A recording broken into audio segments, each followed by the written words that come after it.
It's almost over. Thank you so much for the kind way in which you've listened this morning. Uh, I know that our attention spans sometimes are not that easy to keep for this long of a period of time and everything.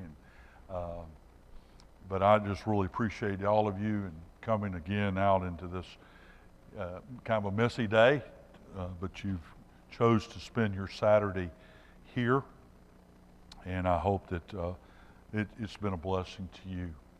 I probably should have offered this disclaimer a long time ago, but I know how nervous people get sometimes.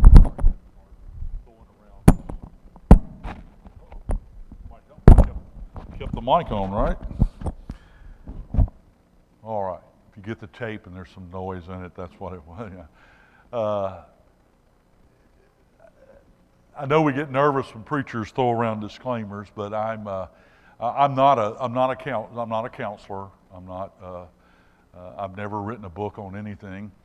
I have a little over 37 years of experience as a husband and a little over 35 years experience as a dad, and it's mostly trial and error and mostly error that I bring to the table.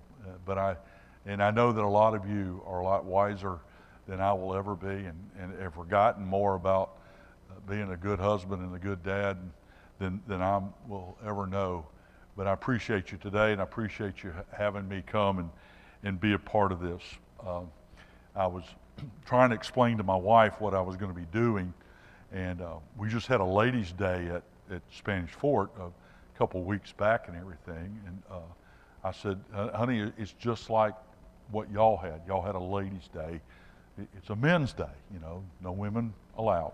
And everything, none of us could come to the ladies' day. Well, none of y'all can come to the men's day, and it's kind of a similar format and all of that and everything. So, oh, okay. Well, that's what you're doing. I said, yeah, that's what I'm doing. So, anyway, I hope some of the things we did talk about maybe again got you thinking, and hopefully has been an encouragement to you. Now, open Bibles to Deuteronomy chapter 6, if you will. Deuteronomy chapter 6 is where we'll kind of end up today. As we kind of look in this final session. We're calling it uncomfortable responsibility. Although I think, in a sense, and certainly know that throughout all the other sessions and today in our thoughts, we have already really touched on the idea of responsibility. But I want us to think about it in a different sense this morning as we close.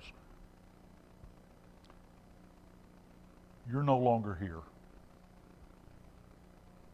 You have lived your life. And you're leaving behind a family. A family that God blessed you with. A family that for ever how many years you've been on this earth, you've enjoyed. You've done a lot of incredible things together. You've taken some incredible vacations. You've had some incredible times. You've laughed together. You've cried together. But now you're no longer here. What's your legacy? What's the greatest thing that you could ever do? I want you to think about, as we close out today, the responsibility of passing the baton. I love the Summer Olympics. I don't care much for the Winter Olympics because I don't live where there's snow. And a lot of the events in the Winter Olympics, I be honest with you, I just can't relate to. I do like that little curling thing where they roll that thing down the thing. That's kind of cool to watch, but I've never done that. And since I've never done a lot of those events in the winter thing, I don't snow ski and all that stuff. Don't do all that. I don't relate to that. But the Summer Olympics has events in it that I enjoy. I can relate to track and field. I coached track one time. I coached girls track one time. That was the worst experience of my life. You know, I'm used to coaching guys. I'm used to yelling at guys, and they don't have a problem with that. You yell at a girl, and they'll cry for an hour. I didn't mean it. It's okay. Sorry. I just wanted you to try harder. But I love to watch the events in the Summer Olympics. In 1996, in the Summer Olympics, the United States 4x100 relay team was expected to win the gold medal. In fact, over 75% of the time in all the history of the Olympics, the U.S. has won the 4x100 relay. That year we lost. Canada beat us. They didn't beat us because they were faster than we were, or because they had better athletes than we had. They beat us because in one of the legs of the race, we failed to pass the baton. We dropped it.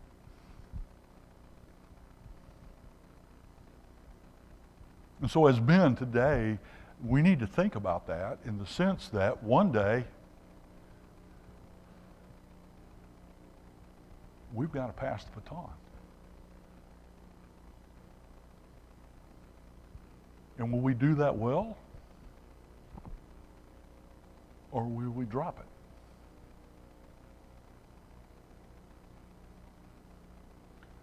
How does culture define a successful kid? Culture would say to us, success is a well-rounded, well-educated, happy kid. That sounds great, doesn't it? I want my children to be well-rounded. I want my kids to be well-educated. I want my kids to be happy.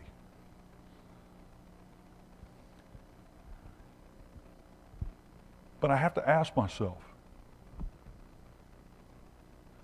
am I happy and satisfied that my kids are good at a lot of things, exceptional at nothing? Would I rather them be faithful and honorable and full of integrity, or would I rather them make straight A's in Algebra 2? Do I want them to know the joy of the Lord, or do I want them to understand what the world defines as success and happy? Nothing wrong with being well-rounded. Nothing in the world wrong with being well-educated. And certainly nothing wrong with being happy. But remember what Jesus said? What good will it be if a man were to gain the whole world and lose his soul? What good will it be if I live my life and in the end my kids are well-rounded, well-educated, and happy, and lose their soul?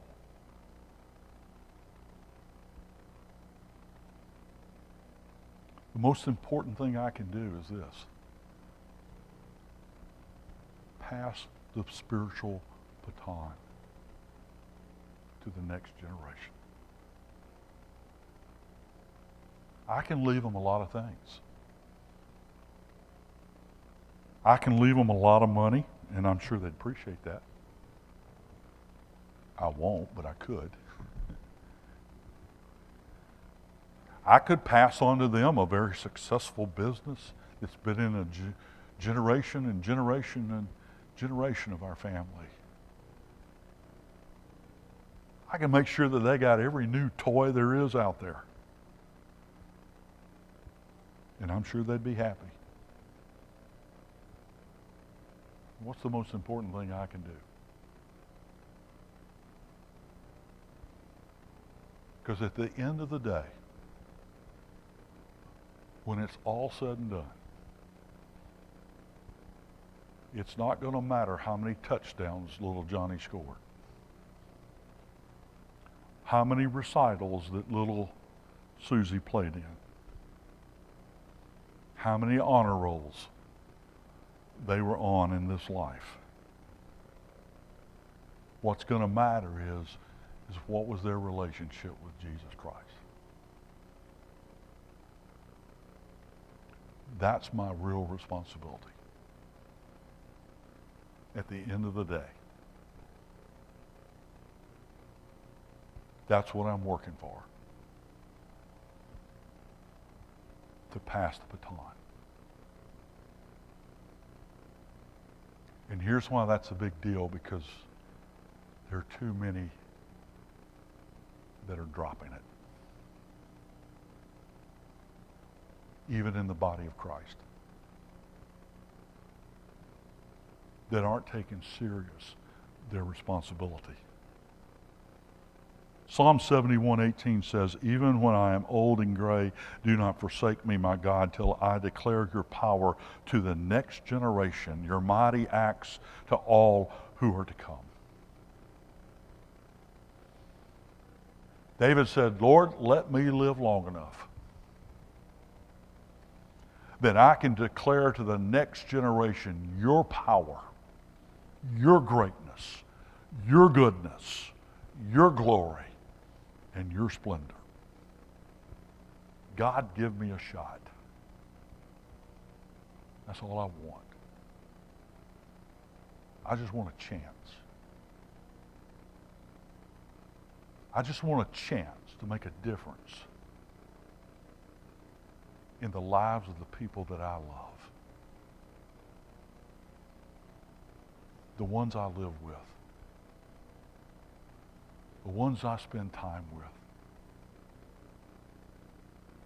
The ones that you gave to me, God.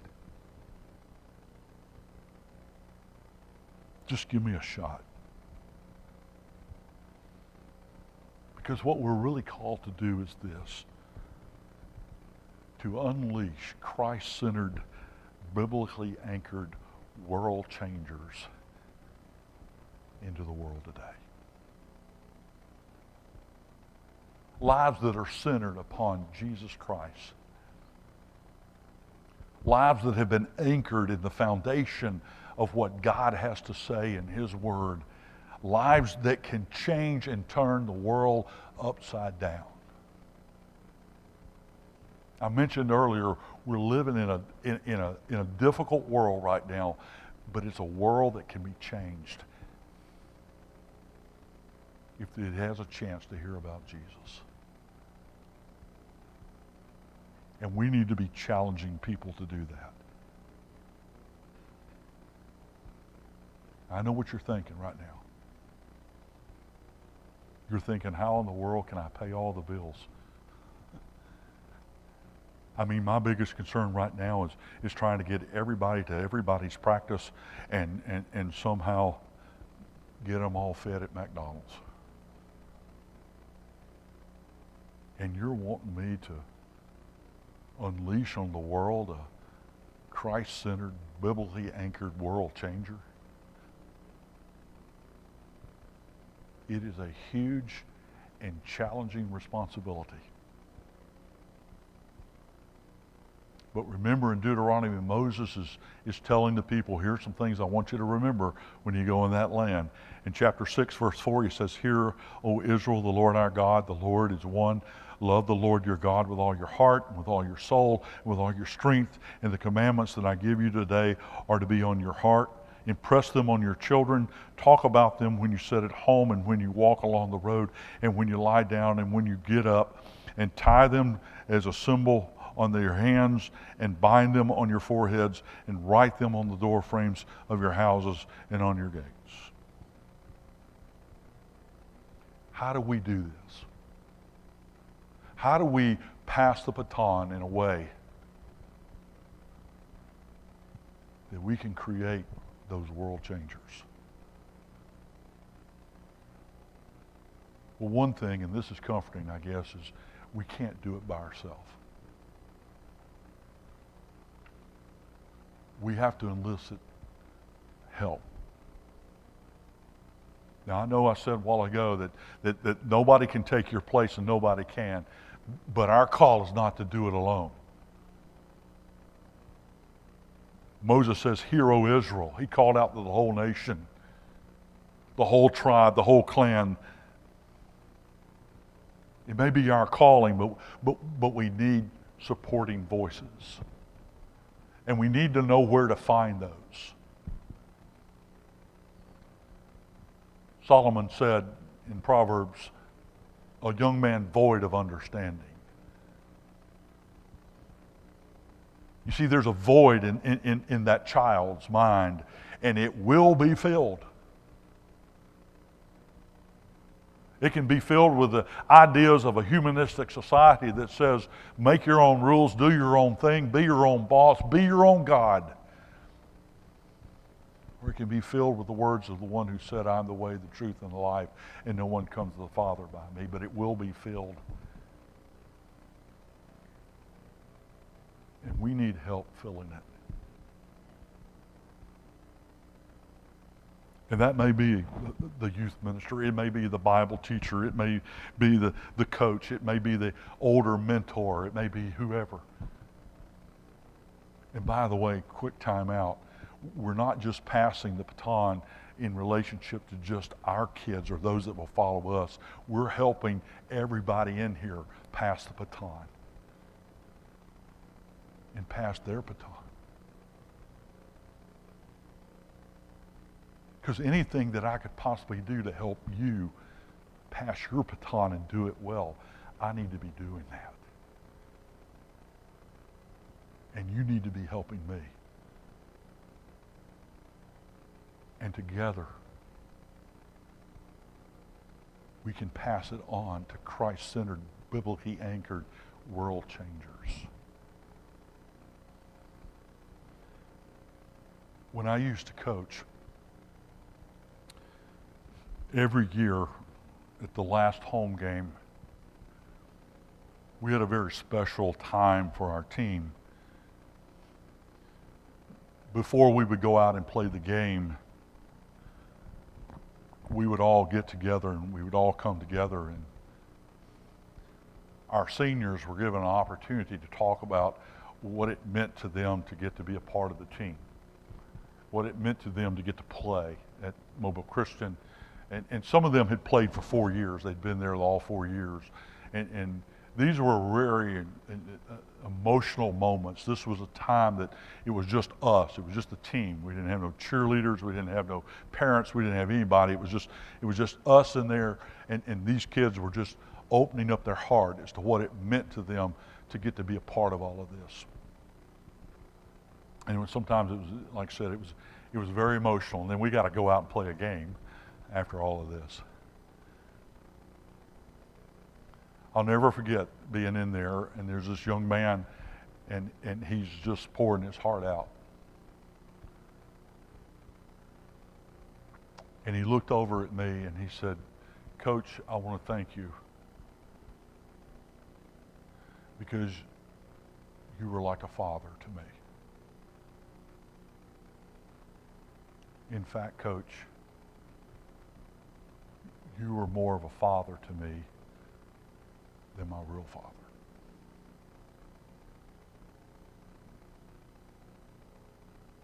Who is that person that you can reach out to and you can touch and you can make a difference in their life? And you may never know. You may never know what your words meant. I guarantee you tomorrow there's going to be some little kids running around in here. Chances are they'll probably run around up here afterwards. It's amazing to me how little kids are attracted to a pulpit. I don't know if that happens here or not. Maybe y'all don't allow that to happen. But I told someone, I don't have any grandkids. If God ever blesses me with grandkids, I'm building a pulpit in my backyard. I'm going to do it. I told my wife, I don't care what it costs. We're building a pulpit, because I've never seen kids love a pulpit like they do. I always leave my notes and Bible and stuff up there, and afterwards all the parents around here talking their kids up there, and I'll walk by the parents and I'll say, if I'm not back in 5 minutes, send somebody in after me, because I'm going to get my stuff. They're just all over the place. This place will be covered up with little kids all around here. You may never know what it might mean for you to go by and say something to one of those little kids and just encourage them. Just encourage them. I'll put a plug in for the youth ministry. I used to be one of you. When I was back in 1990, I did part-time youth ministry when I was at the school, if there's such a thing. I don't believe there is.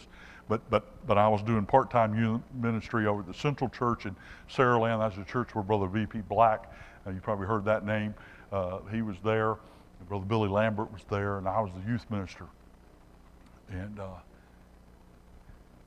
I'll never forget, one day I was at lunch and I was at McDonald's, and I ran into Rodney Britt. Rodney Britt sings with a cappella. If you've ever heard a cappella sing, he's the bass singer with them. Okay, he was a youth minister at a church down in Mobile at that time. Everything. And so I ran into Rodney. We're having lunch and everything.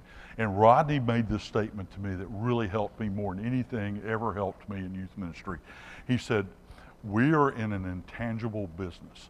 We may never know the results till 5, 6 years down the road. Because that knucklehead who won't pay attention and won't listen to us and we think is just totally out there,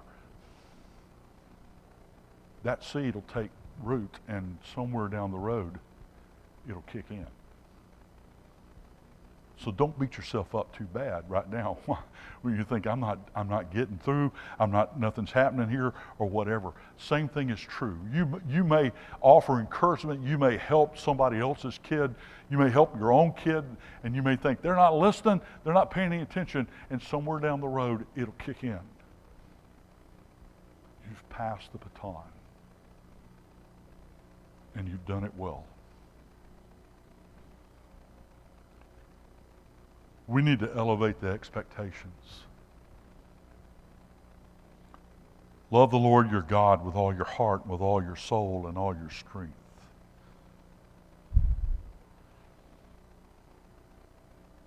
I think sometimes we don't give our kids enough credit.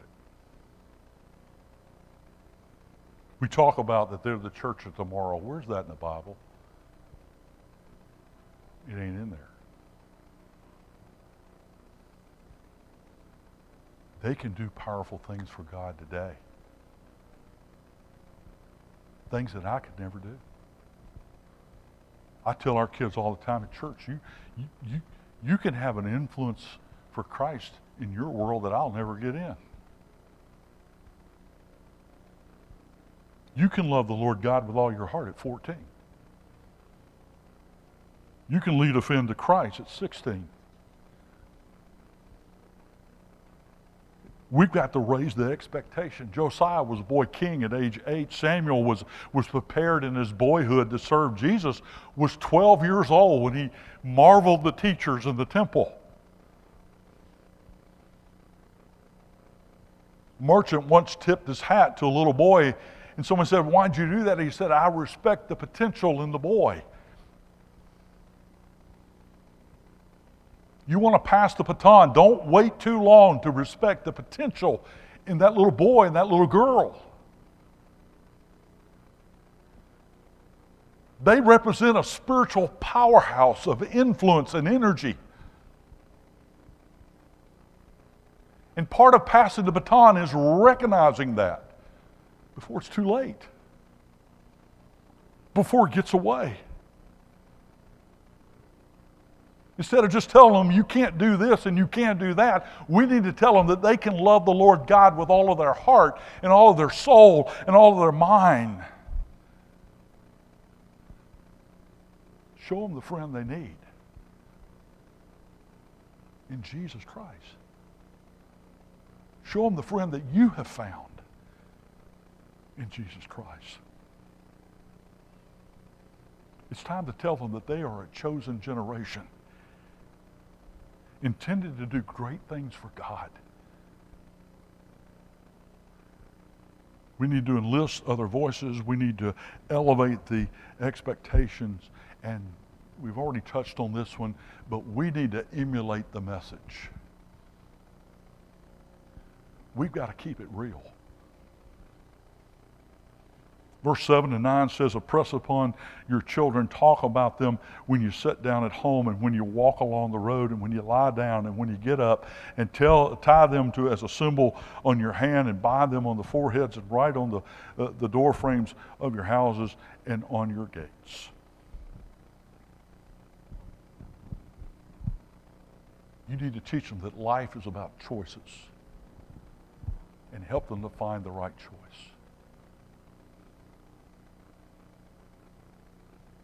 Back in 2006, I got summoned for jury duty. The old dreaded letter, right? I actually had gotten it earlier and got it postponed because we were in the middle of football season, and so I got it moved, and I ended up going. I ended up being a juror on a capital murder trial. Young man walked into a trailer one night with a sawed-off shotgun, blew a guy's head off for some oxycodone. He was guilty. Ain't no doubt.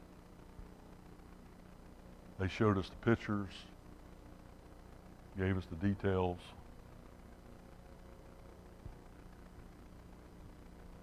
The only thing we had to decide was this: whether or not that young man would spend life in prison without parole, or whether he would die in an electric chair. In Alabama, life in prison without parole means you never breathe free air again. You ain't getting out.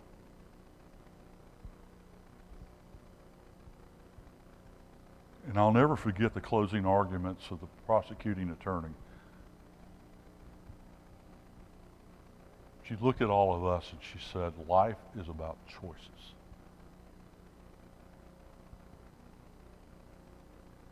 And this young man made a choice.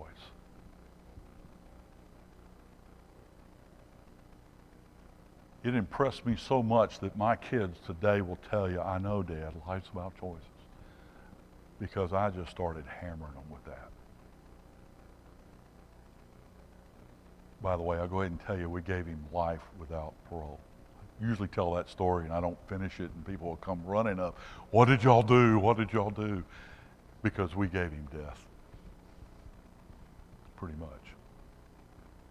As one juror put it. Life is about choices. The greatest way that I can pass the baton, the greatest legacy that I might ever have, is that I help people understand life is about choices, and here's the best choice. Let me point you toward it. You may not be cool, and you may not be hip, and you may not be up on all the lingo, and you may not be able to fix this when it messes up. Thank goodness for a teenager. Just hand it to them. If you ever have a problem, in just a second, they'll fix it for you. You may not be all those things, but let me tell you something. You got to be real. You got to be real with your kids. You got to be real with your family. If we expect them to emulate loving God, they need to see us loving God with all of our heart. I don't know about y'all, but when we got married, we had to register like they do today at all these different places to get gifts. And one of the places is to get some china, nice dishes, right? And you're trying to get a set of all these nice dishes called chinaware. Beautiful stuff. What I didn't realize was this: we're never going to use it. Now, I'm talking to a bunch of men. And don't tell me that that's not stupid, pardon the S word. That makes no sense to me. Why would we have people, invite them, encourage them, beg them to go buy this expensive stuff that we would never be able to afford for ourselves, and we're going to build a nice little cabinet with nice little mirrors on it so you can look in there, and we're going to tilt it setting up and all this kind of stuff, and dare anybody to walk by there and break one of them. We're never using it. You know what? We went and bought a bunch of old stuff that's our everyday dishes. That's what we can use. We can't use that China stuff.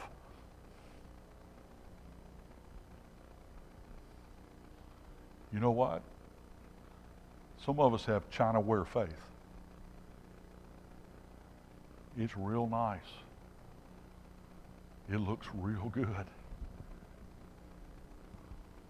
But we don't use it every day. We stick it up out of the way.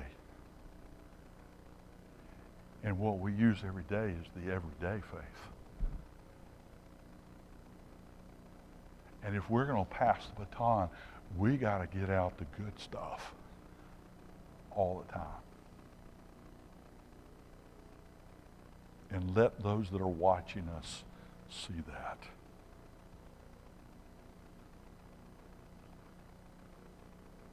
God's not only concerned about how well you run the race. Paul must have been some sort of athlete because he uses so many metaphors, most of which referring to a race. And we call the Christian life a race, and it's not a sprint. My son, when he was like in the 7th grade, ran cross country, decided he wanted to run cross country. I don't know why. He's not a runner. I'll just tell you, he's not. He wanted to run cross country. Well, we didn't want to discourage him. We said, okay, great.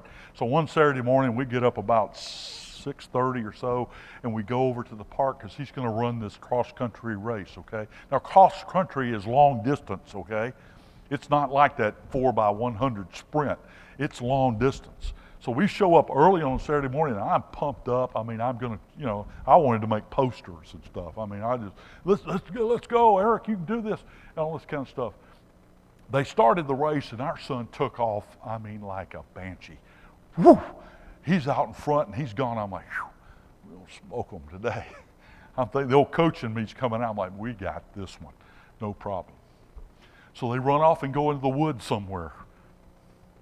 And we're sitting around waiting and waiting and waiting and waiting, waiting. Finally, some of the runners start coming back. It's not our son.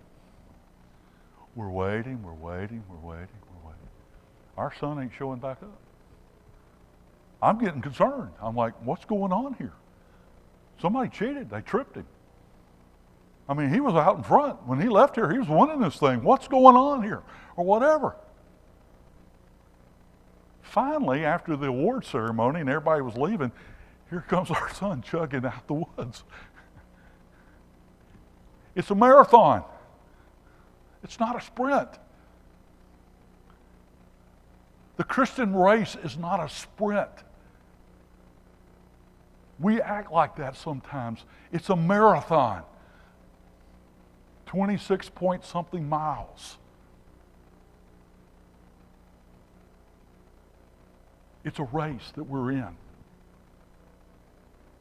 And God is not just concerned how you run the race. He's also concerned about how you're going to pass the baton to the next runners who have to run this race as well. May God help us to be successful in passing the baton. One final story and application. Way back there when I was doing youth ministry, we decided, or I decided, we were going to take a canoe trip. And so I called the guy up and I said, hey, I got a youth group here and we'd like to take a Saturday, we'd like to do a canoe trip. He says, well, that's awesome. He said, you have two options.